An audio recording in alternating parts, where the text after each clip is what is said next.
Mitcho here from Bloody Mission. If you like this content, please comment, subscribe, leave us a review. Any sort of interaction with the pod helps us grow our community. Thanks.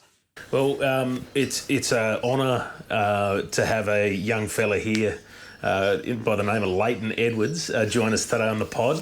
And Lleyton is a young fella from Newcastle that's done some dope shit in the last little while. And I thought when we started to talk about doing the pod, there were certain things that we wanted to have included, and inspirational was one of them that was put on the list, and he certainly represents that. So I'd like to welcome Big Lleyton to the pod. Awesome, thank you for having me. Oh man, good to have you, and good to see you got that stash going there, man. I like that. Yeah, this has only taken me 2 years. Right? So. Fresh facial hair, I like that.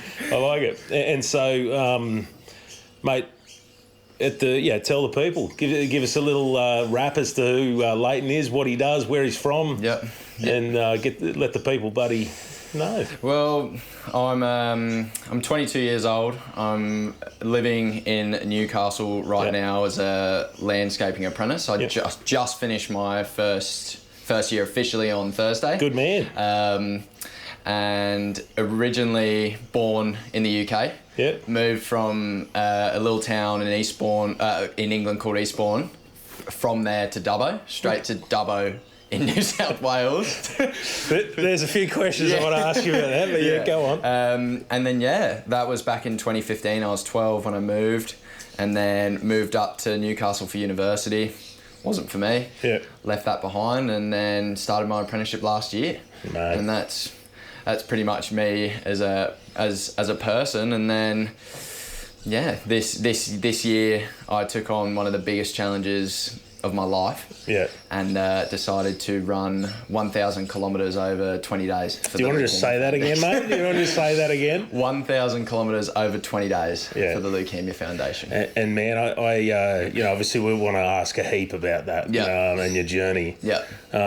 Because I saw him a couple of days in, and that was an experience too. But mate, so and you married or you? I've got a girlfriend. We've been together for 5 years. We started dating in year 12, and we've been together since then. So nearly 5 years. So 2020 we were together, and about to come up on 5 years. Does she run? No. No. No, I've tried, but no, it's not a thing. Safer that you don't. Yeah. Well, Mitchie, Lleyton and I got connected. I think we got connected through the Leukaemia Foundation. Yeah. And they reached out and they're like, hey, there's some dude in Newcastle that you need to connect with.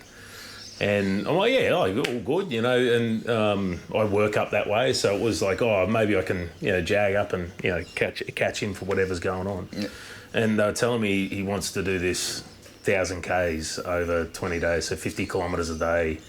And I'm like, what? Like, what's wrong with this dude? Like, what's going on? So it was a cool experience, and we caught up there for a bit, and I'll dive into what I saw, what my observations were then, but pretty inspirational guy, and obviously there's a reason to why you're doing it. Yep.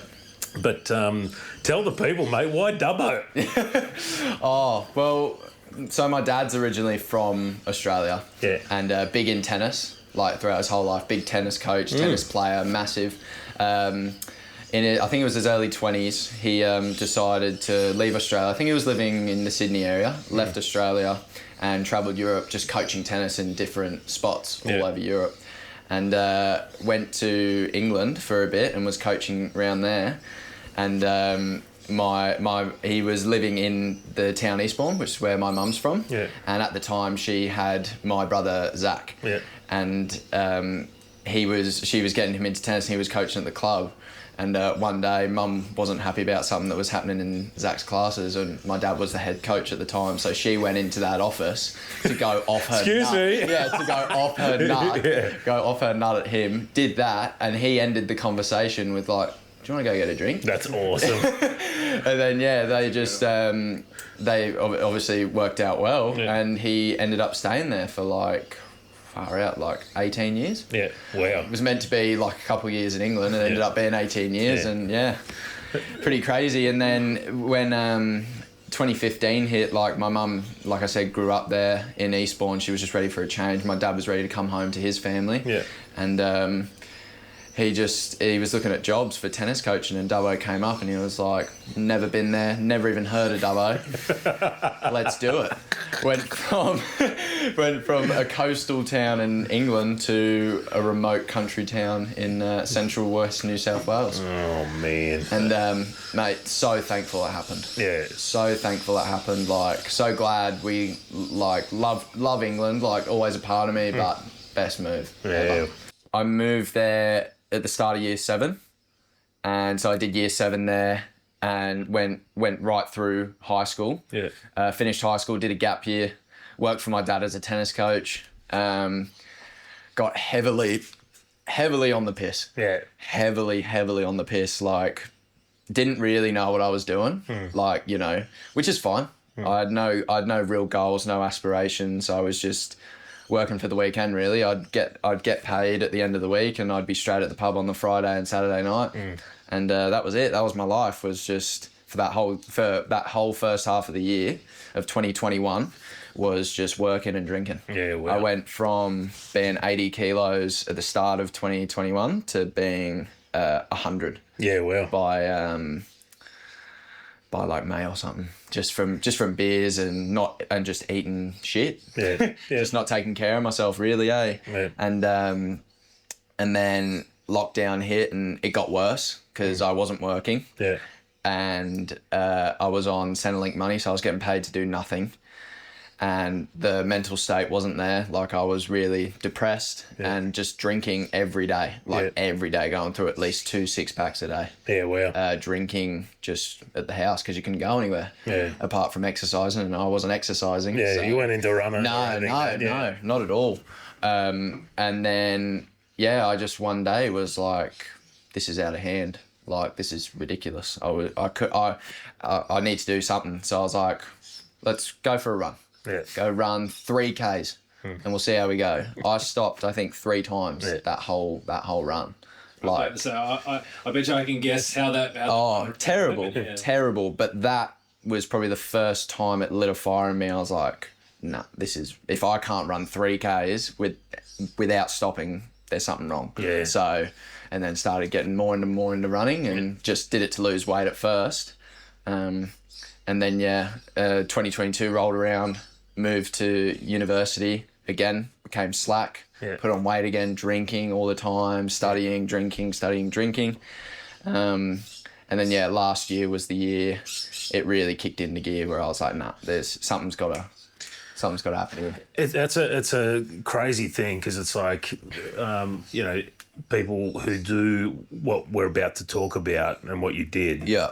Often have many years leading up to something like this, right? And, from what you're saying, and I'm not real good at math, but, you're talking a couple of years of running, if that, maybe less, before you started this thing. Yeah. So at what point, talk to us about, and we'll get to that in a second, what was your running journey from that 3Ks? What were the events that you took on between that 3K and then the big dance? So I did running just basically to stay in shape from that 3K onwards, and then pretty much for most of 2022 I didn't really run. Like, I'd run on occasions. Again, I got pretty out of shape again, just from studying and drinking, and it just, to be honest, like, nothing wrong with it. I was just being a 20-year-old. Like, I was just... You're just living it up. Exactly. But... and then had the break from uni in 2022 for the summer holidays. Yep. Came back in February, and then, of course, in uni you have O Week. I don't know if you guys know what O Week is. It's basically just a 2-week-long piss-up. Yeah. Every day. And I did that first week, and there was one big event at the start of 2023 where it was you had to drink 10 schooners of beer in 1 hour. And I did that, plus one. And basically just kept going the whole night, just had an absolute tear. And I woke up the next day and I was like, I was just like, what am I doing? Like, this isn't fun. You wake up the next day, you look at the bank account, you've spent hundreds of dollars on, you know, few hours of fun, like that isn't actually going to make you grow. So from that day, I stopped drinking for about 2-3 months and just trained. And my first proper actual signed up event was only last year in May. and that was a sprint triathlon, which was, I think it was 750 meter swim, 20k bike ride, and then a 5k run. Right. August, following that, I did a half marathon. Right. And then after that, in December, I ran my first marathon, which was a year ago now. And that's pretty much all the events I did up until the run this year. You're an animal, man. You're an animal. And look, there's a reason why you undertook this crazy thing. But when was the moment that you said, that's the actual thing you're going to do? Like, what was the inspiration to do 50 kilometres a day for 20 days? Where'd that sort of come from? It was just like the whole thing of like me getting into the training and stuff last year was like, I want to do things that I've never done before. Sure. Like make last year a year of firsts. And I did all of that, and I was like, every time I just felt incredible, like, and pride in myself, like, you know, because coming from not doing anything to, you know, running a marathon, half marathon, all that in the space of a year, like, you know, but I was like, how far can we really take this? Like, you know, let's see what I can really do. And I was like, never run 50Ks, but let's try and do 50Ks days in a row. Yeah. It was no real, like, I don't know, that number just came to my head. I was like, 1,000 Ks, that sounds ridiculous. Break it up. It's because it is. Yeah, I was like... It's crazy. It wasn't like, I don't know, I can't really explain it. It was just that number came in my head, and I was like, what if... And then I was just dividing it up, because I'm like, I can't run 1,000 Ks in one go. I was like, if I divide it by 30, I don't know what that is, but I want to do more than that. And then I was like, 20, 50 each day is hard, but I feel like I could maybe do it, but, you know, as a starting point, let's go for that. So this was 50 a day on the road, or were you on the road? Well? On the road, yeah, on the road. I ran it in Newcastle. I ran from Nobby's Beach to Carrington and back, which was 10Ks. I do that 5 times. And were you on the tools each of those days afterwards? No. So a lot of people did ask this, like if I was going to work.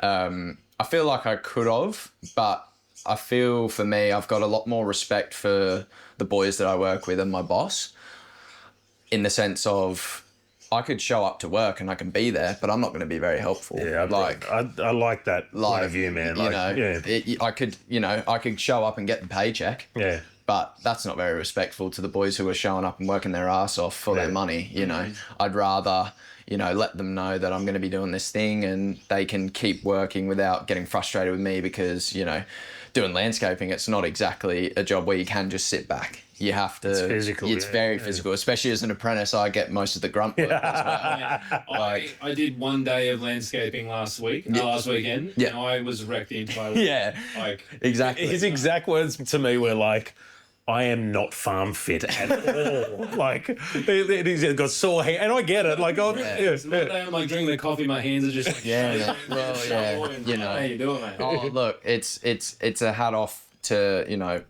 all people who do that sort of physical work, because it's draining. Yeah. Like, I decided not to work. I thought that would be too disrespectful to my boss and the boys, and also I liked, if I'm doing something and I'm there, I want to put my best foot forward no matter what it is. I made the choice not to work during the whole time. I really like what you just where you're up to, as far as, you know, you're doing what every 20-year-old does, is you go and get on the piss, get loaded up, ruin your body effectively. Yeah. Right?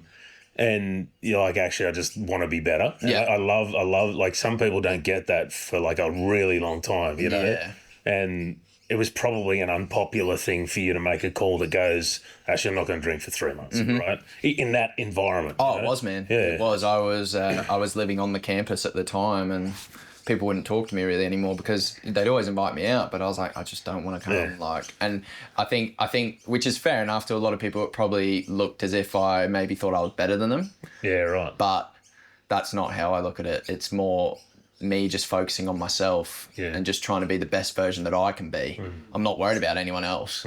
Like, yeah, it's not about the flex. It's like, actually, you do what you want to do. Yeah, like, and if you do this, if you want to hate on it, go for it, mate. It's not going to stop me from doing it. Yeah. Like, so you get your training for this thing, and training would be hours and hours and hours a week, right? You're working still. Yeah. So you're still trying to pull that together. Yeah. And I reckon and you might see this differently, but I reckon in some ways that's the hardest bit. Like when you're in the bulk of your training, and you still have to turn up to work, like you talked about, and you're doing it day in, day out. Now it's not 50K a day, no, but it's that consistent everyday thing. Yeah, how'd you find that? Like, how was that? Like, I'll say the pressure of like turning up to work, but also like the pressure of training, like knowing that you've got this big goal. Yeah, no, to be honest, sounds a bit weird, but I loved it, eh? Yeah, like awesome. I loved it because I knew what I was doing was hard.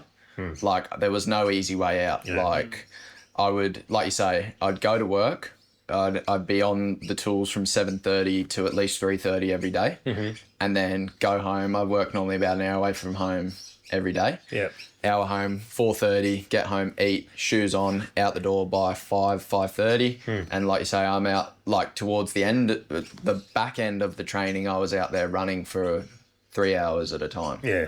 Like, it was more, the hardest part really was sacrificing time with people that mattered. Yeah. You have to say, how did the missus handle? Oh, look, honestly, I've got a shout out to her. She's just amazing. Yeah. Like, not just for putting up with what happened, all the stuff that happened during the run, but I trained for this thing. This thing consumed my mind for almost a year. So she saw the ups and downs of the training, of, questioning myself. And she was there, like, by my side, cheering me on, telling me I could do this. Never once was like, no, I don't think you'll get this done. She was always in my corner, like, but that was the hard part, was like I said, I'd get home, I'd say hi to her for a sec, and then I was gone. Yeah. Out running for hours, and then I'd come home, but I'm wrecked, dude. Yeah. Like, and I'm like trying to cook dinner, I'm trying to help, I'm trying to, be a decent boyfriend, really. Yeah. And and then I'm in bed, just passed out of sleep by 9. Like, I get home at like 8:30, I get half an hour with her, and then I go to sleep, do it all over again. It is the true ultra in some form. Yeah. And so That's why I'd never train. Yeah. I just show up to the event and just suffer. Yeah. Like we referred to in a couple of pods ago, the Micho, which the Micho is the sign up for something, don't train, and just fucking give it a lick on the day. And watch your body completely bury itself. But maybe we should put out a challenge called the Micho. Sign up for an ultra and just don't train. That would be so good to watch, honestly. That would be so good. So, all right. So we've gone. You made the call to change what you're doing. You're training, trying to fit that in. There's you've come up with this idea, and it's the biggest thing you've ever done, as far as, and it's wild to me that your biggest thing was a marathon prior to this point. Yep. There was a reason you did this, right? And so you want to tell us a little bit about your mate, and then why you chose to do this, and then the raising of money and those sorts of things. Yeah, of course. So the reason I decided to do the run was because my best friend back home from the UK, when he was 17, he was diagnosed with leukemia. 17. He was 17 years old, diagnosed with leukemia. Actually, the start of it went very well. He was in remission pretty quickly. Yeah.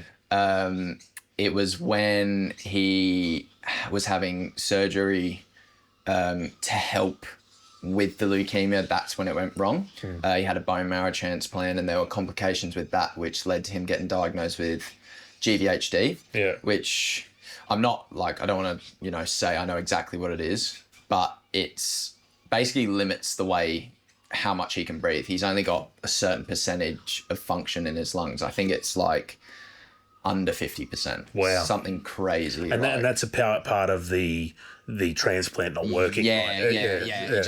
It didn't go the right way. Yeah. And it was, he suffered with that for, I think, pushing nearly 2 years.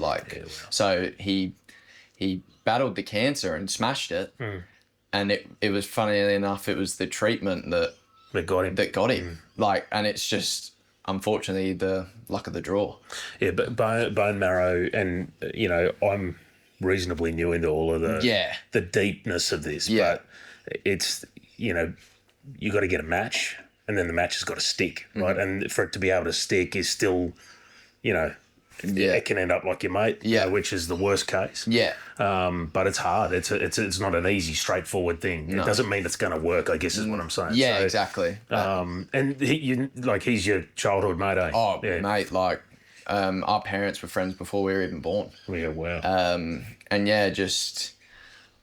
I can't, it's hard to describe what the relationship was. It was more than just a friend. He was like a brother to me. Yeah. Just a very genuine guy. Yeah. Wasn't one of those yes men. If there was something, if it was me or another mate that he didn't like or didn't like we were doing, he'll pull you up on it, which is the mates you need. Yeah. And just, man, just a crazy inspiration to me for not just the run, but for life. Yeah. I remember I went back in 2022, not long after things went south. And it was the first time I'd seen him since he even got leukemia. And he was hooked up to an oxygen tank 24/7 and just couldn't walk, save from me to you or me to outside, without having to stop, get his breath back for a solid couple of minutes and then go again. And just crazy stuff, man. And never ever once did I hear him complain about anything. It was baffling to me. Again, I'm lost for words because I remember it so vividly. I'm looking at him and he's talking to, we went out for drinks one night to the pub and he brought his tank with him and everything, and people came up, drunk people would come up to him and ask oh, is everything okay? What's wrong? Not being disrespectful. But being kind. And he's talking about this thing and it's just you'd think he had a cold. Yeah. He was just it is what it is. There's nothing... He can't change it. There's nothing he can do to change it. Yeah. So his point of view on it was almost what is sitting here getting upset about it, all the time going to do? Exactly right. And I'm sure, he wouldn't have told me about it, but there would have been times where he would have been devastated, especially all his friends are going on trips on holidays and he can't go because... you talk about... the reference point before of you being 20 years old, it's the party life. Yeah. You're young, you're meeting people, you're out, you're travelling, you're doing all that stuff. Yeah. This kid's 17, fighting the fight of his life. Yeah. And, it's a crazy timing of things. And, it's really young. Yeah. That's super young. Yeah. I realise kids get this thing too, but... Yeah. To be in the prime of your life, entering adulthood and learning about yourself, and him fighting it's hard shit. Yeah, and just, so I saw him in 2022, which was great. Every time we see each other, it's saw him the day before. Yeah. Could go years without seeing him and it would be the same. Good mate, yep. And then, 2023, around...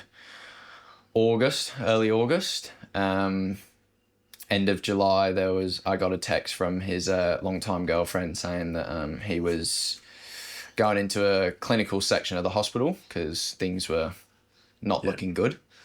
And in my head, I was oh, that's not good. But it sounds bad, but I almost wasn't worried because I just thought he would pull through. Because whenever I spoke to him about it, he just didn't seem like it was a big deal. Yeah.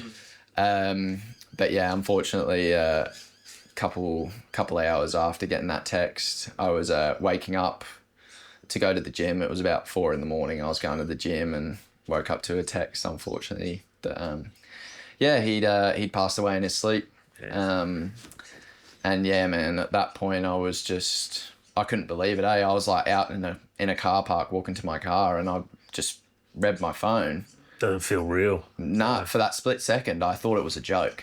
Like, obviously it wouldn't be, but I was like, this has to be a prank. Like, this cannot be real. And then, yeah, man, I literally dropped my phone, dropped to the floor. I was like, I just couldn't believe it. Yeah. Like, and yeah, it was just devastating, eh? Like, It throws your whole life into a spin, you know?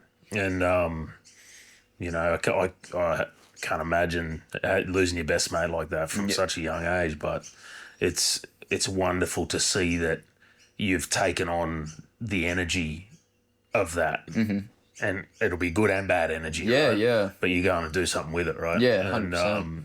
And so because you're that was on the 13th of 3rd of August. 3rd of August. And so 1 year later, you decide that you're going to raise some cash for LF. Yep. And you're going to do this 50K a day. Yeah, so I from that point, there was a very quick turnaround of my whole life. So I was still at uni at this point when I got that text. And in that day, I was like, I'm going back for the funeral. I'm not missing it. Yeah. Like, I'm not missing it. And at the time, I was very strapped for cash.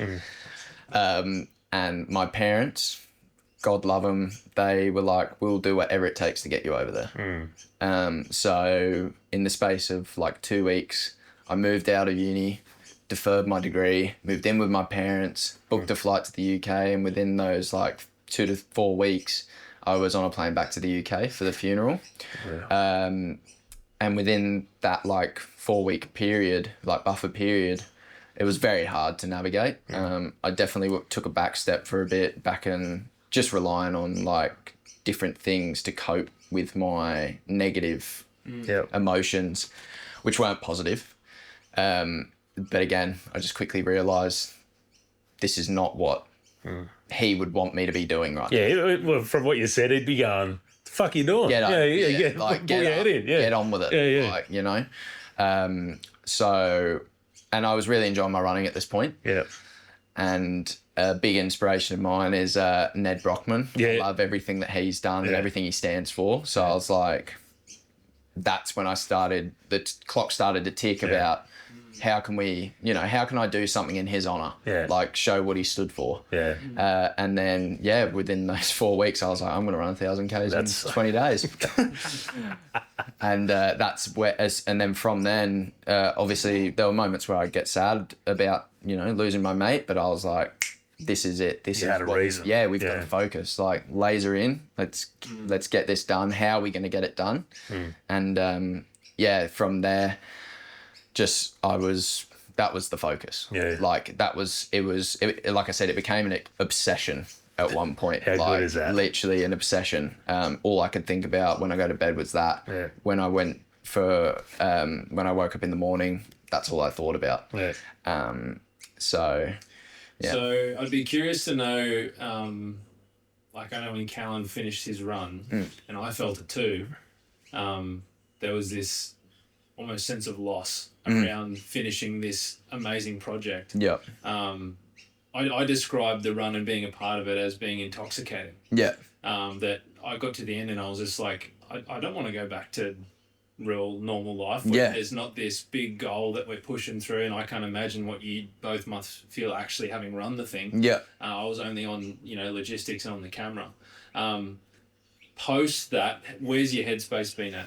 How have you categorized what you did and then where you are now, and then kind of what's next, or how you're looking to the rest of your 20s, that sort of thing? Yeah, so it was weird. My coach Drew, he runs a athletics training program in Newcastle, Quantum Athletic, which actually I'll just quickly add, he coached me for this. I texted him one day, never met him in my life, and was like, hey mate, I've seen you at the gym. Yeah. I know you train athletics. I'm looking at doing this crazy thing, running 1,000 Ks over 20 days. Would you be interested? Texted me back straight away. I was like, yep, let's meet. do the logistics, got it done. How good's that? Next week, he was writing me up programs and training me. Yeah. I'd never met this guy in my life. Yeah. So, like... Just a good dude. Oh, one of the best blokes I've ever met, I think, just for taking that chance on me, because he didn't have to do that. Like, so yeah, just wanted to put that in there quick. Yeah, that was just insane to me, eh? But yeah, post run, everyone was telling me that, you know, you're going to get the post run blues. You know, it's a massive event. You've dedicated your whole time to this one thing. You're going to feel down. And for the first 2 weeks, I didn't feel anything. Like, nothing positive, nothing negative. I was just like, I've done it. I think when it turned sour was, I had 2 weeks off.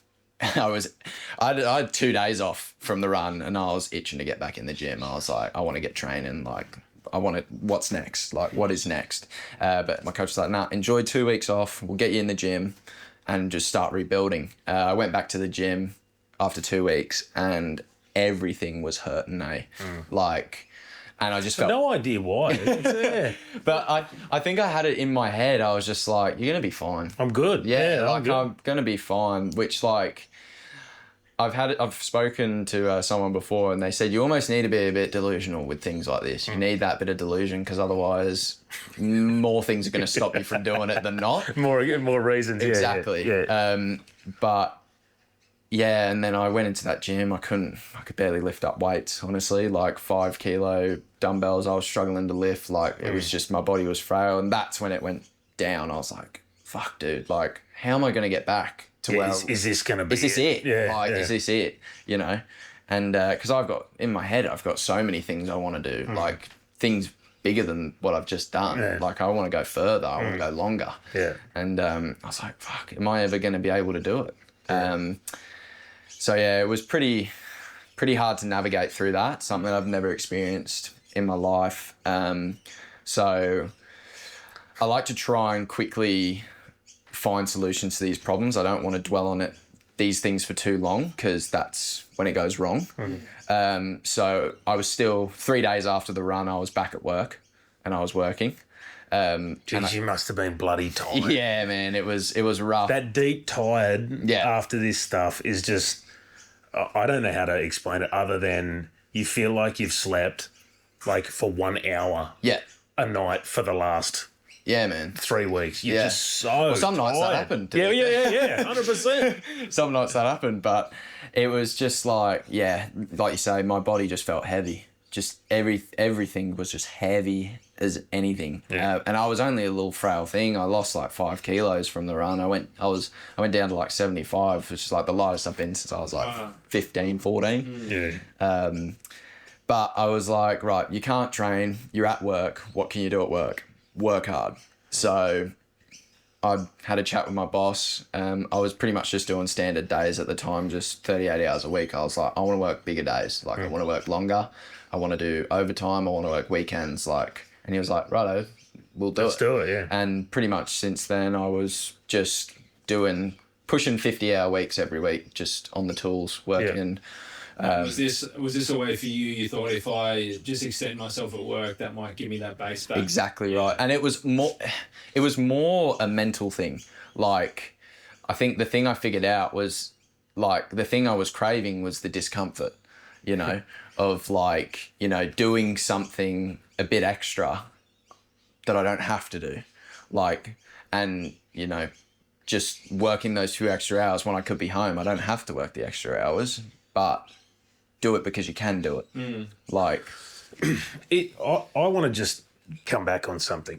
We're breezing over this thing that you're running 50 fucking kilometres a day. Yeah. It's a day. Yeah. And I think the thing that is, you know, I think we can breeze over is that people train for this shit to do that once for like 6 months. You did it every day for 20 days. And you started on the 3rd of August, right? I think I met you on the 6th. So it was about 3 or 4 days. Yeah, 3 or 4 days in. And that was awesome, man, by the way. That was so sick. Oh, I loved it. And I'm sorry I couldn't, you know, be there longer. But we sort of walked, for a little bit and just talked. And at this point, you were pretty buckled. Oh man, it went wrong so quick. Like I remember we called, remember? Yeah. You called me, you're like, hey man, I want to come down and see how's it going. This was when you called me, it was day 2. Yeah. The IT band went on day 2. I couldn't run. So I was out walking pretty much for the second half of day 2 to day 11, I was out walking. And you quit work. Yeah, exactly right. But it like, I want people to know what I saw when I walked up. He looked like a pirate. And I mean by that, it looked like he had a stiff leg that he couldn't, like, and so he was still sort of moving and running.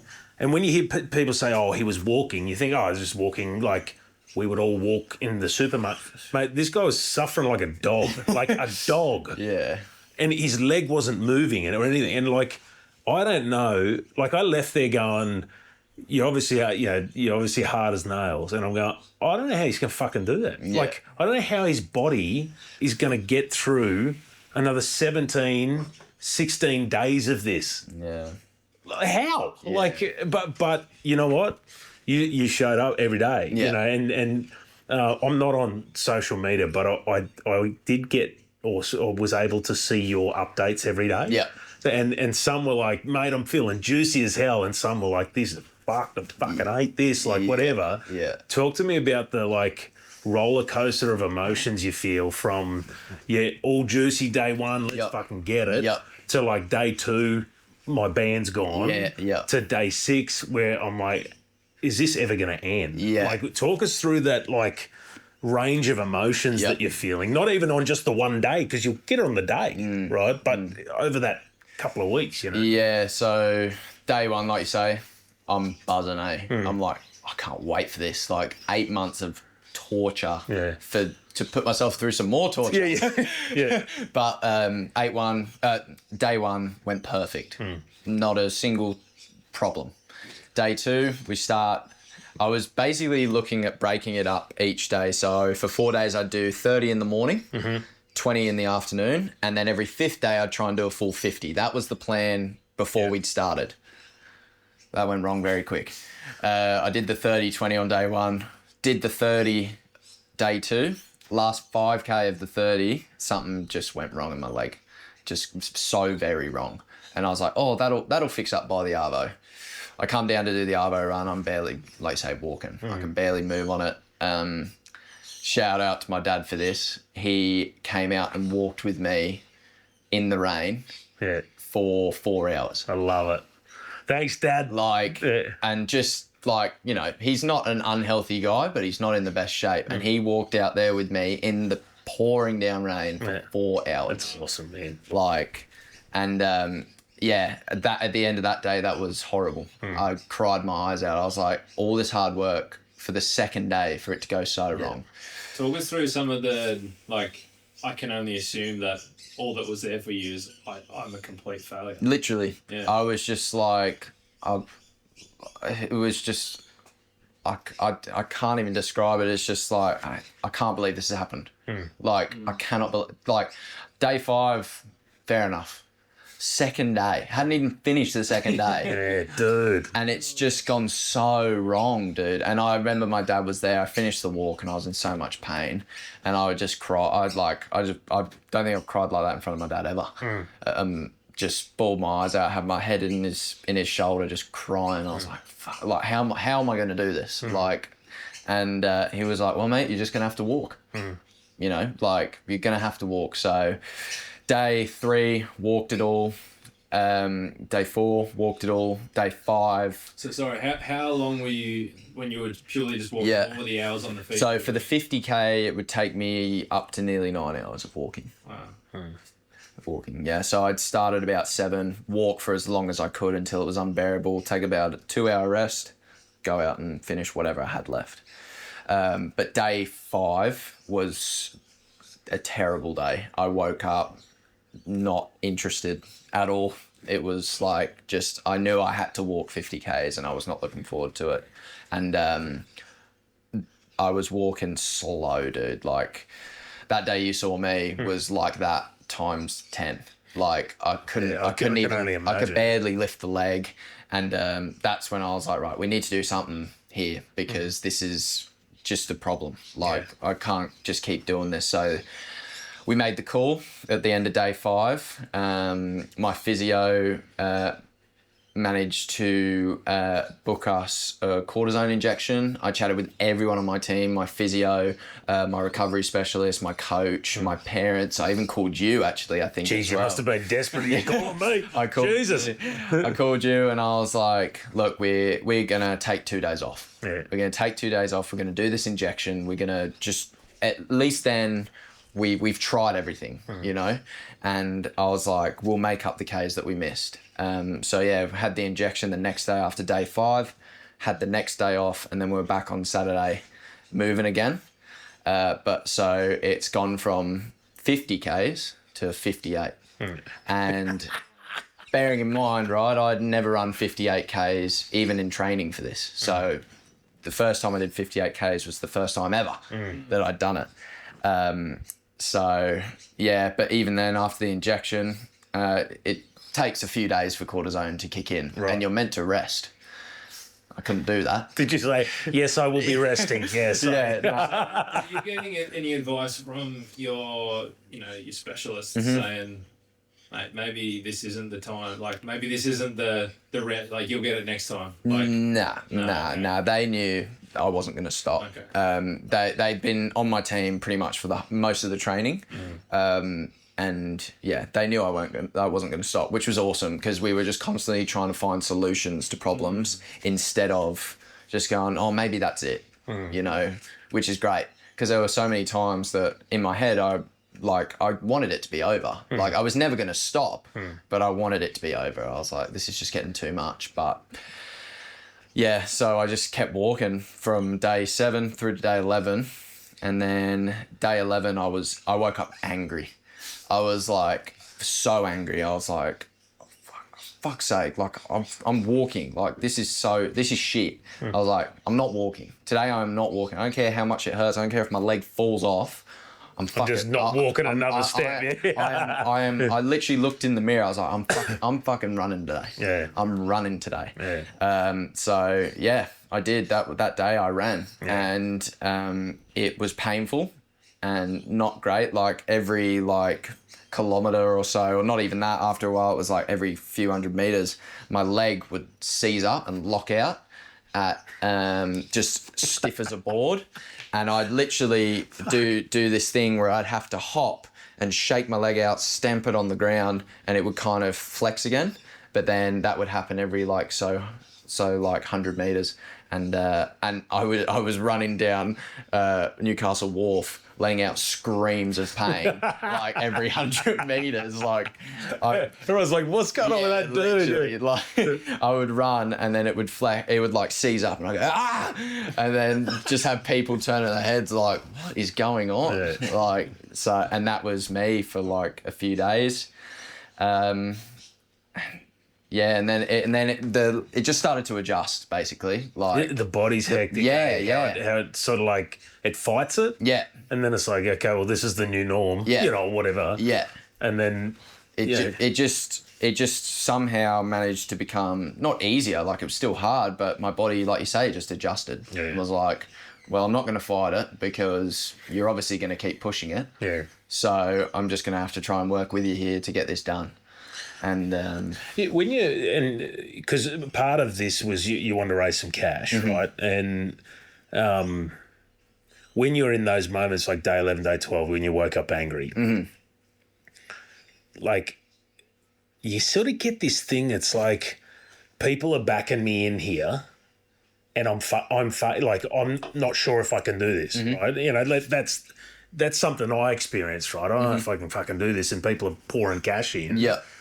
To support me. Yeah. And you feel stuck because you're like, man, this is hard. Yeah. Like, but, you know, it does give you a drive, right? Yeah. And, like, did that ever play into the whole thing for you? Or was your commitment, like, even, you know, the memories of Luke, you know, you're doing it for him, right? Yeah. Like, how's that playing into what you're going through in those really angry moments? Like, yeah. So it's funny. all those factors played a huge role at times. But I think the biggest turning point was those 2 days off. So I went dead silent. I didn't let anyone know that I was having the 2 days off. Like, only people in my team knew I was having the injection and knew I was having the 2 days off. Yeah. So I didn't put anything on social media. I didn't say anything. In those 2 days, apart from the people in my circle that actually knew what was going on, I didn't actually really hear from anyone about, like, you know, what's happening. Is this still going? And I don't want this to come across in the wrong way, but in that moment, I was like, a lot of people don't actually care if you do this or not. They're still going to support you and they're still going to love you. Yeah.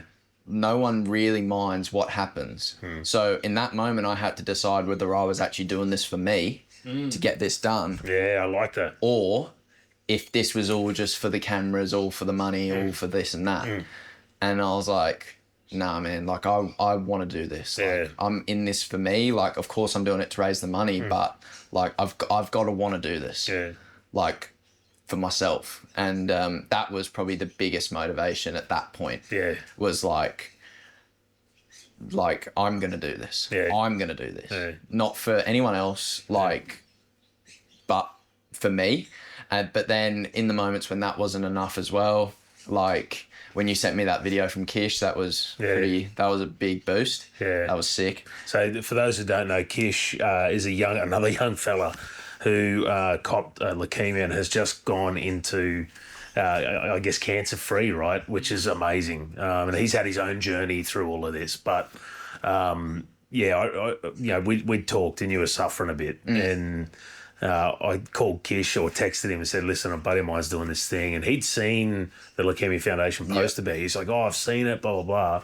And he was right in the thick of going through his treatment at that point. And so we organised a bit of a video to send through. And Kish is a legend. I hope we can talk to him on this pod at some stage. But I'm stoked that that fired me up. Yeah, fired me up for sure. And it wasn't just his story. Like, I was getting messages from people, like, every time the Leukaemia Foundation was promoting the run, I was getting DMs of people telling me their stories of, like, you know, their stories suffering from GVHD. Yeah.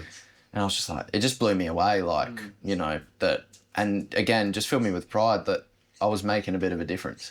Well, you're representing them, man. Yeah. You know?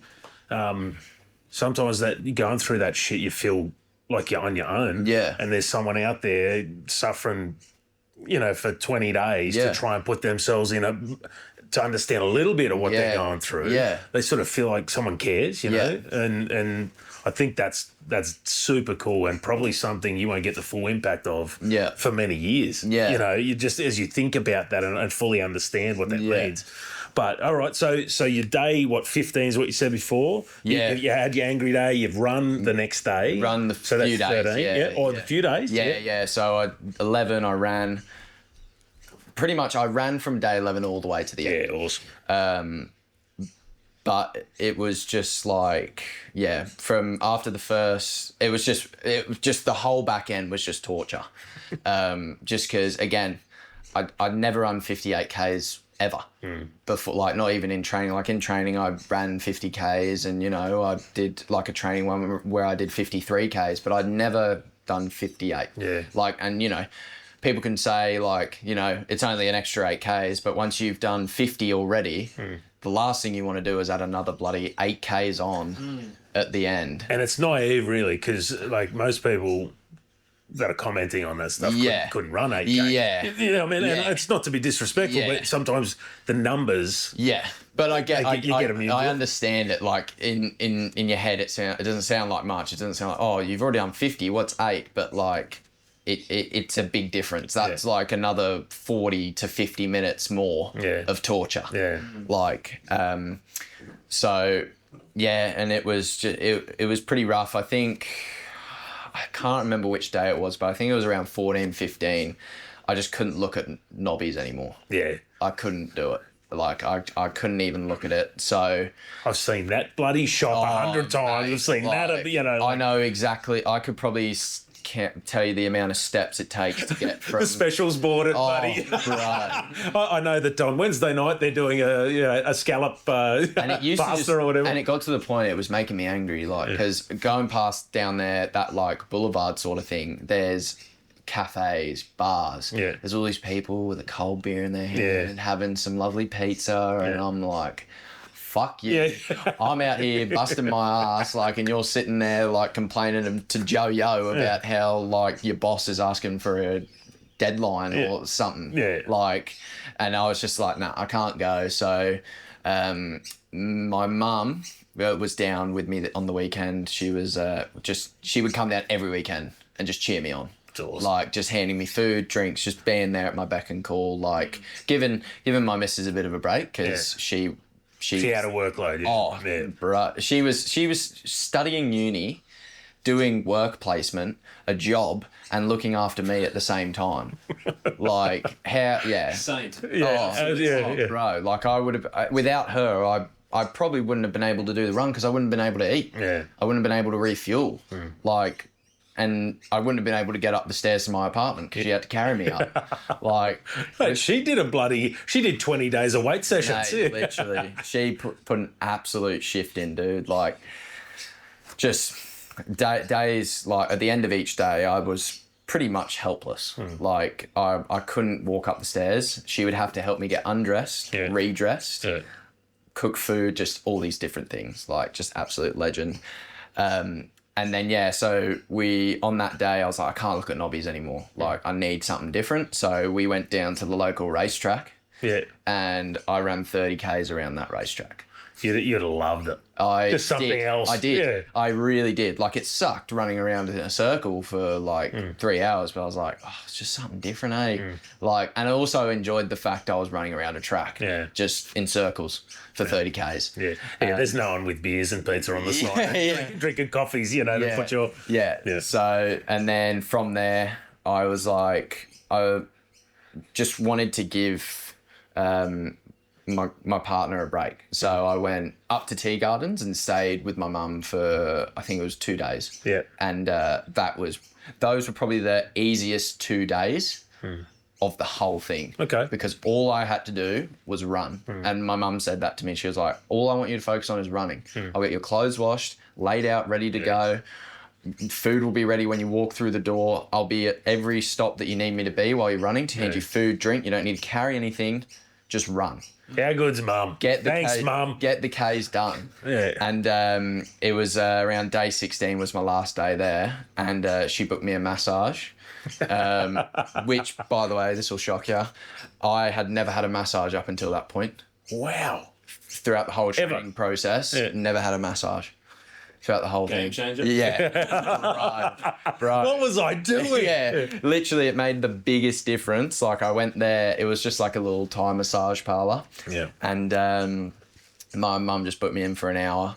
And as the lady was massaging me, she was like, everything was hurting, dude. And she was like, oh, this is not good. This is not good. I know. Yeah, she was like, this is not good. You need to come back. Yeah. Like, and she was horrified, dude. Like, I could hear she was like shocked at what was going on with my body. Like, she was like, this is really bad. And I was like, you're telling me, mate. Yeah. And then at the end, she wanted me to come back that bad. She gave us a free half an hour ticket to come back the next day. She was like, please come back.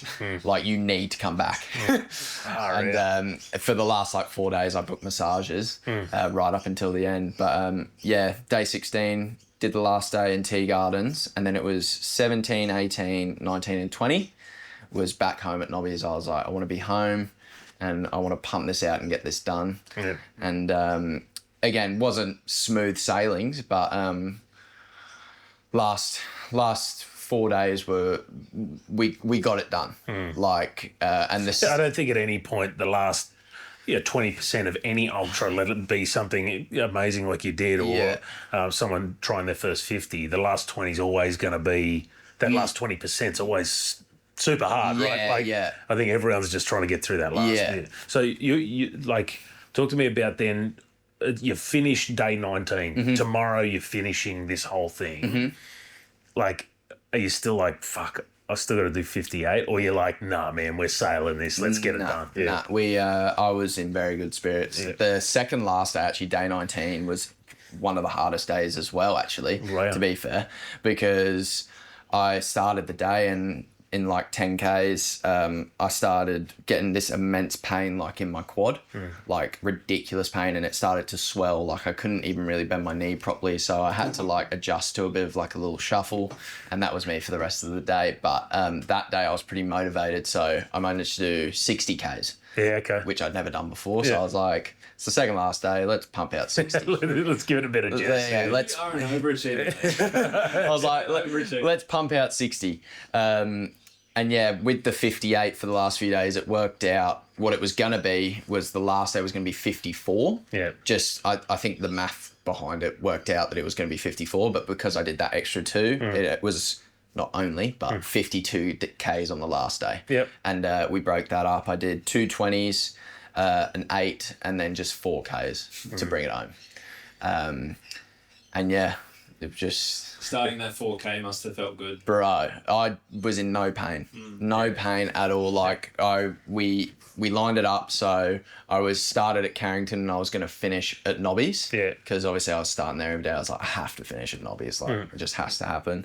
And I got my mum, my girlfriend, and my brother and his partner. Just us 5 down there, because they were such a big part in the whole thing. I was just like, I just want it to be us before I take on this last bit. Yeah. And we just sat there and I had this massive smile on my face the whole time. My mum was looking at me. She was like tearing up. Yeah. She was like, look how big your smile is. Like I can see how happy you are right now. And I just gave them all a hug and they sent me on my way. And that last 4Ks, I just ran with a smile on my face the whole time. And I actually, I was coming towards like the last, No, you're right, mate. Sick. Yeah. This is just like an amazing moment. Like I was like a K away from finishing, and my mate who passed, we had like a tight group of 4 of us. Yeah. And one of my mates, Tommy is his name, I FaceTimed him as I was running, and we were just like, I can't believe you've done it.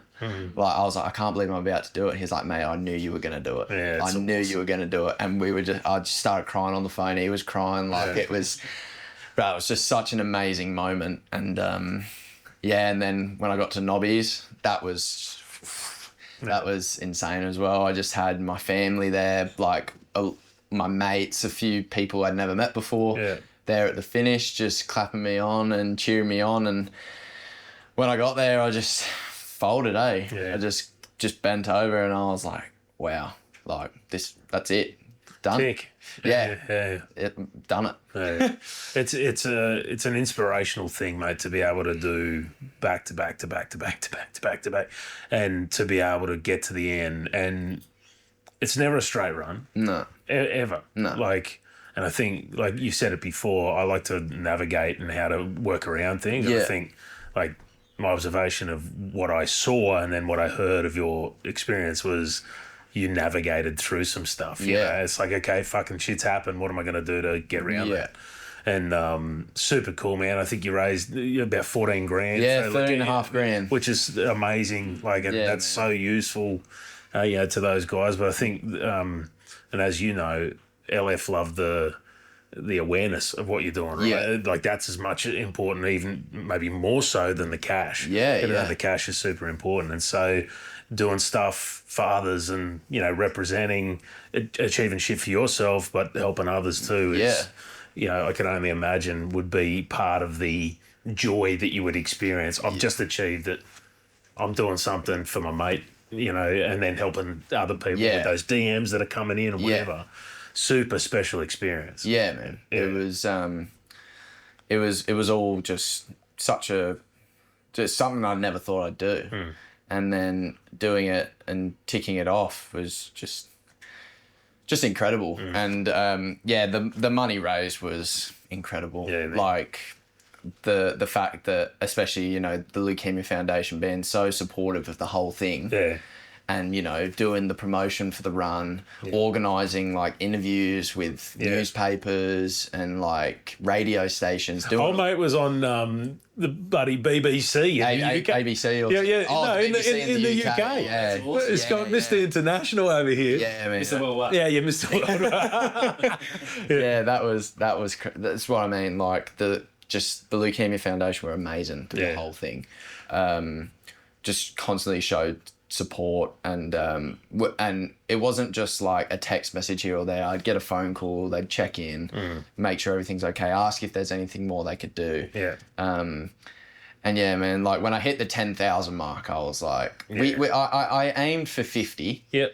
But look, if I raised $500, I would have been. I still would have done it. Yeah. Like any money is money towards an amazing cause like the Leukaemia Foundation. It's money. Yeah. 100%. And 10 grand, dude. I was like, far out. Yeah. Like that's a lot of cash, man. bro. Yeah. So crazy. And like, I was getting donations of like $1,000 at some points, and I'm just like, it just blew my mind. I was like, you know, like I said, in those moments where like just doing it for myself wasn't enough as well, it was like, think about all these people, they believe in you as well. Yeah. Like there are people that believe in you. Yeah. So why shouldn't you believe in yourself? It's a super inspiring story, man. And I'm glad we got introduced, and I'm glad that we got an opportunity to sort of tell your story, to the bloody mission crew, I guess.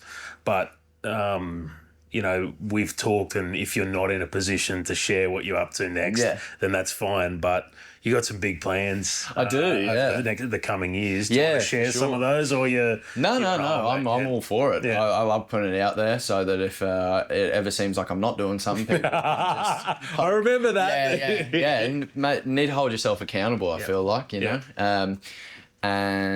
So the next, I'd say, big challenge that I'm looking at taking on, it won't be for a little while because I want to get my ticket as a landscaper. I want to focus on getting that done. I missed a fair bit of TAFE while I was away, and it was a bit of a pain in the ass to catch that up. Sure. And I don't. Yeah, life doesn't. Wait for you. Yeah, exactly. And it's not even like there's never going to be a right time to do this. Like I genuinely enjoy my job. Like I love being outside. I want to keep doing it, like for as long as I can. Yeah. So I want to focus on getting that, which is only like a year and a half more. So next year, and then like half of the following year. Yeah. But the next big one that I'm looking at taking on is going to be running from Brisbane to Newcastle. Yeah.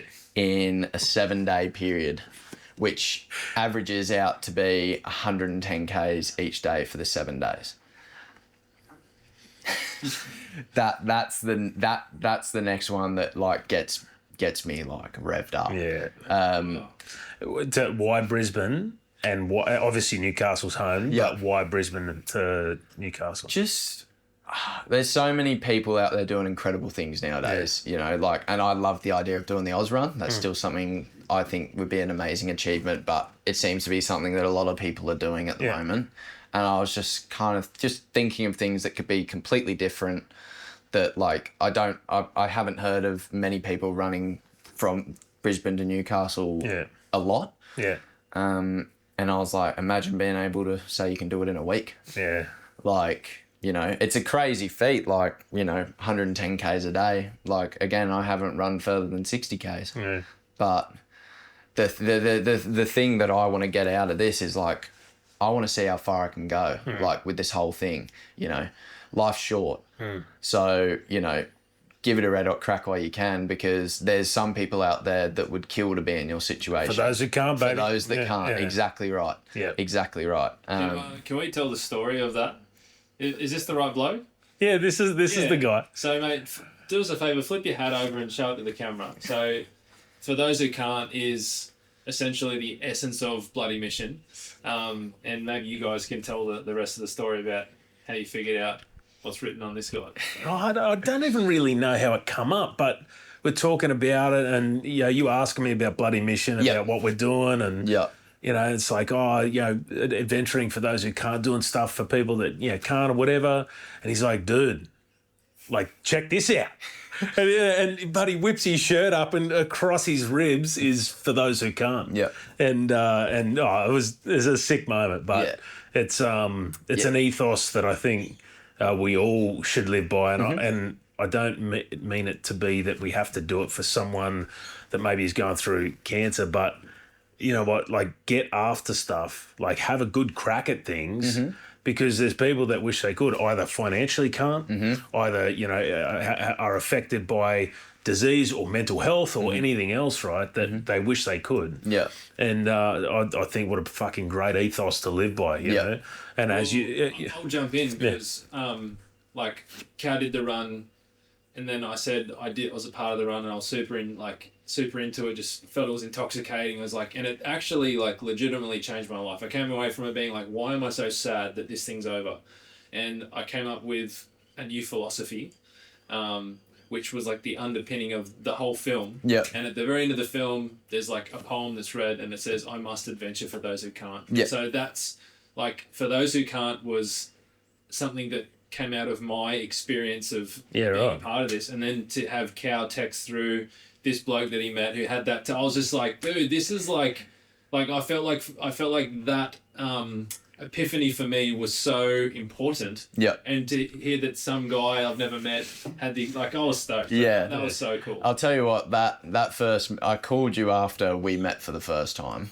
I'm not a big believer in like, you know, energies being drawn together and that.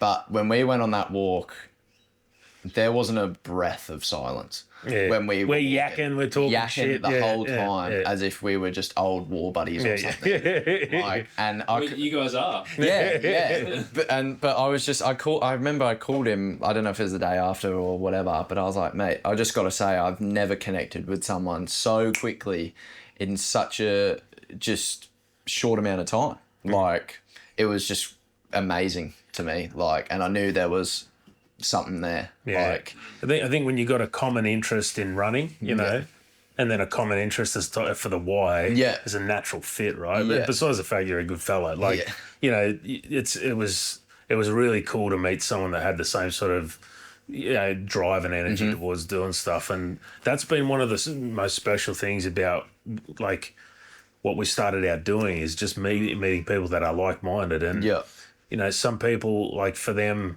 going to run 5K is massive, right? The biggest thing they've ever done. And I get as excited for that as I do for like you going from Brisbane to Newcastle, you know, because for everyone that's a major thing. Right? That's the biggest thing they ever thought they could do. And then it's like, fuck, I'm going to go bigger and bigger. And so when you say 60 was my biggest and now I'm going for 110, I get it, man. Like it's like you achieve something. You do your 3K, right, that you started out, and then you go, I'm going to do a try, I'm going to do a half, I'm going to do a marathon. You keep testing yourself. So I'm not surprised you're going to, I mean, I think it's fucking nuts, but, you know, to have that as a goal is unreal, man. I want to be a part of it somehow, like, of course. But, and look, the thing is, there's no guarantees it's going to go well.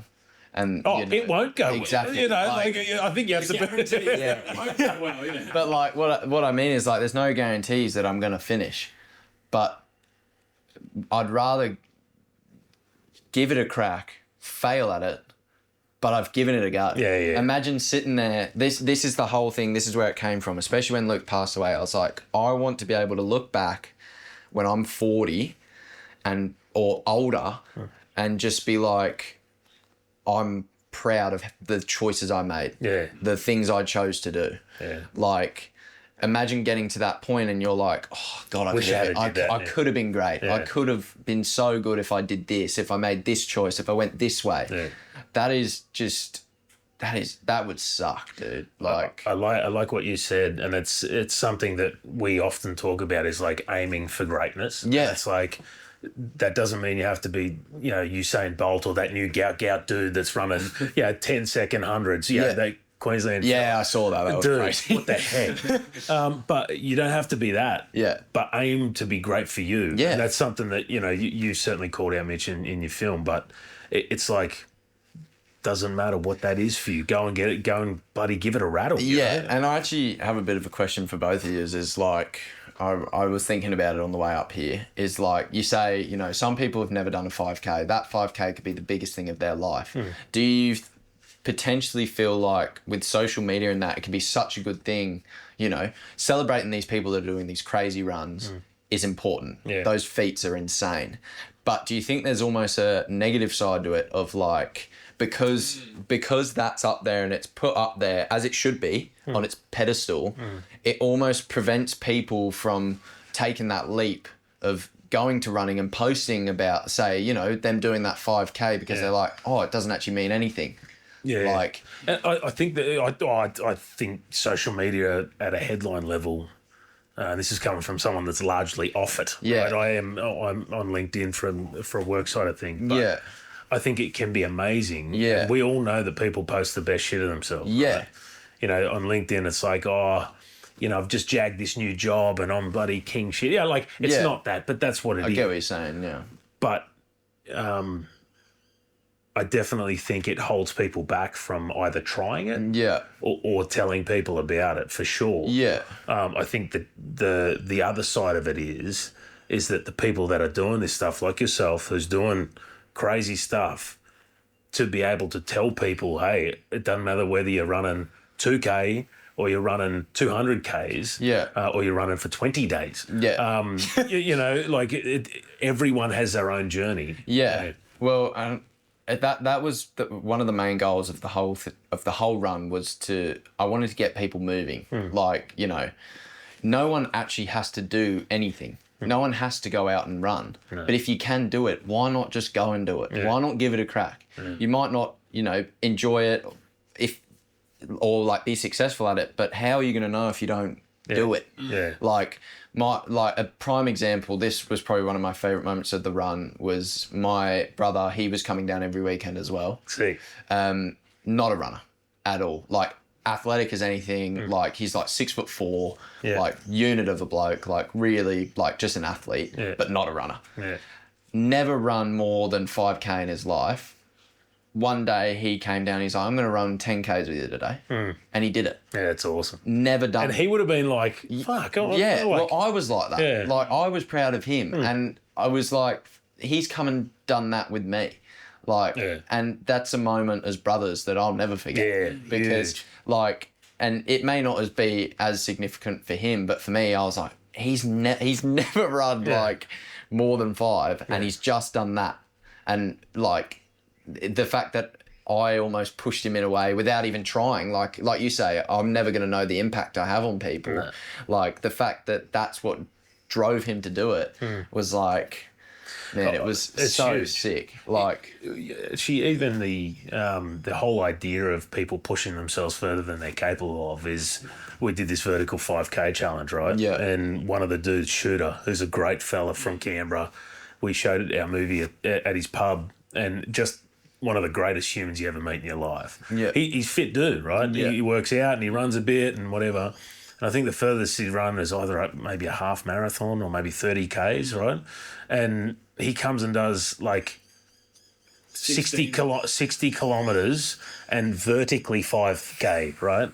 This guy suffered like a dog, man, but got it done. Yeah. And like, I was so inspired by him and others on the day, but that guy did not look like he was having fun, but grounded out. And you go, at the start of this, and he called me going, I don't know if I can do this. And I'm like, well, get halfway through and see what happened. Like, you know, but that guy, like, achieved something way more than he ever thought he could because he had a crack at it, right? And I think sometimes we got to, allow it to be this safe space, man, where people can come in and if you fail, it's not a failure. Like you just said before, you gave it a rattle. Well, and it's it's so cliche, but you need to fail. Yeah. Like, you do need to fail, because how are you going to learn to grow from that?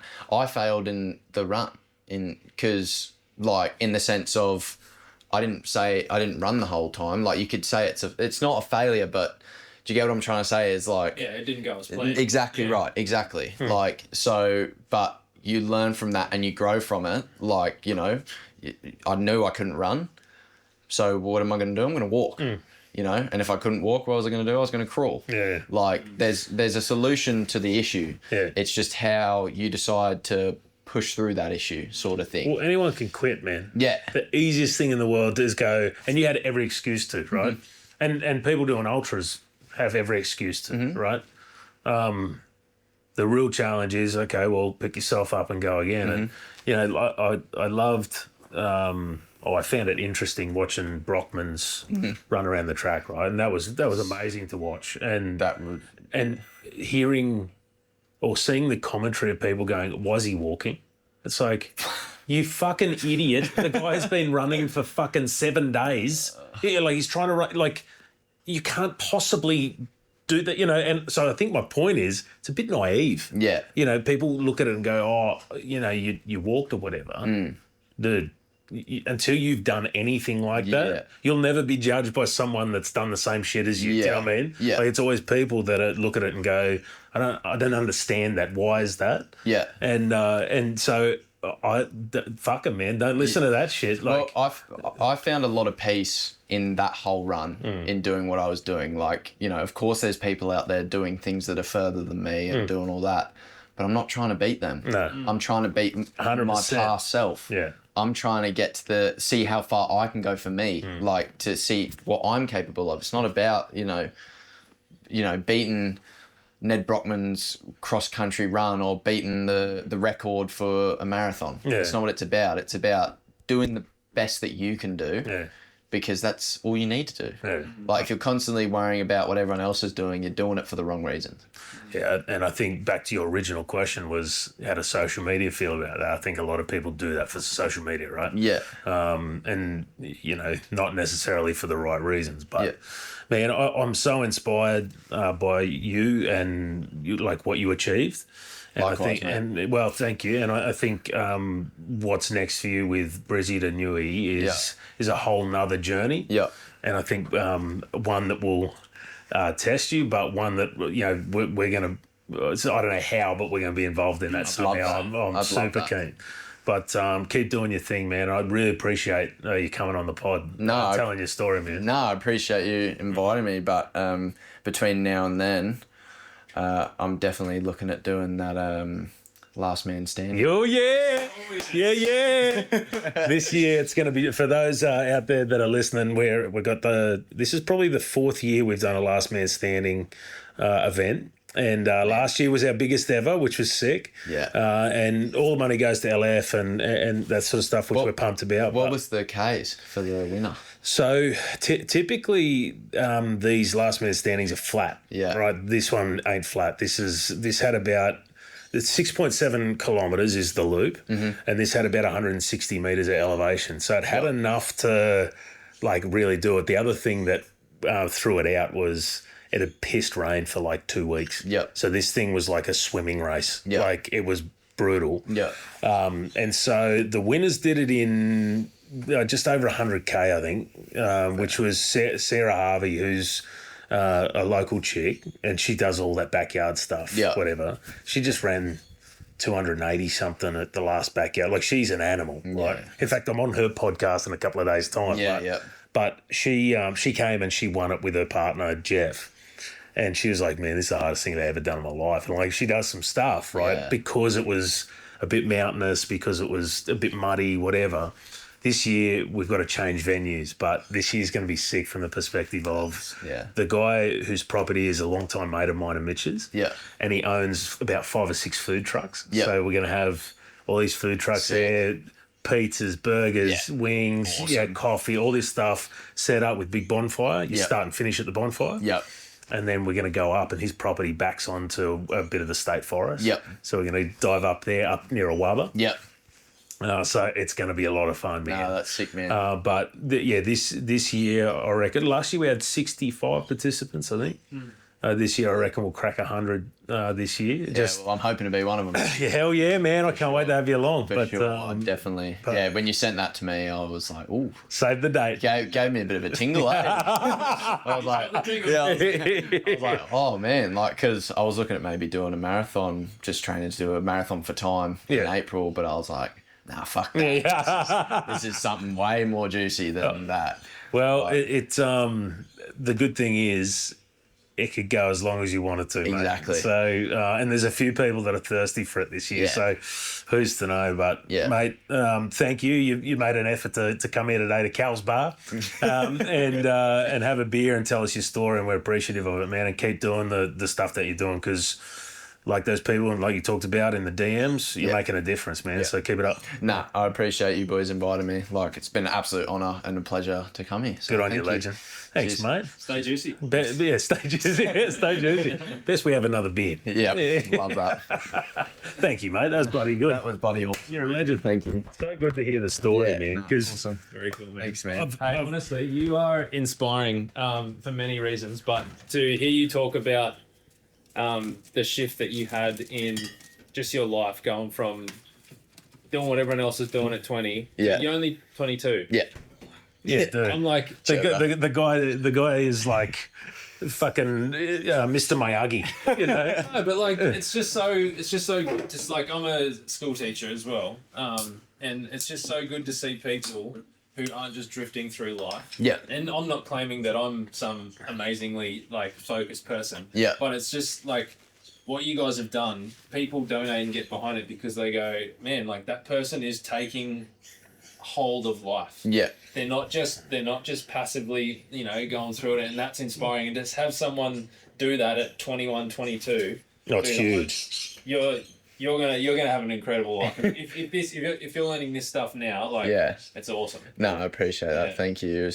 I think it's unfortunate the thing that made it happen, but life works in mysterious ways, and I'm glad that my perspective changed, because it did change. Like it went from, like you say, it went from just cruising through and getting through life to let's fucking live this. Yeah. Like, let's make the most of what we got. And it's all in the name of those who've gone before for those that can't. Yeah, like it's honestly in their name, and there's such a meaning and purpose to everything that you do. Yeah. With that. Yeah. So. And it's like what you were saying as well. It's like, it's not just for running, and it's not just for one thing. Like, the way I look at it for my job is like. Yeah, I really like what you said about that with your work. Well, some people can't get a full-time job. No. I'm lucky to have a full-time job, and the thing is, it can't stop there. It can't be like, I've got the full-time job, that's it, I've earned it. Show that why you've got that job. Like, show that you deserve to keep that job, because if you're just like happy, and living, for the weekend, where's that going to get you? There's no growth in that.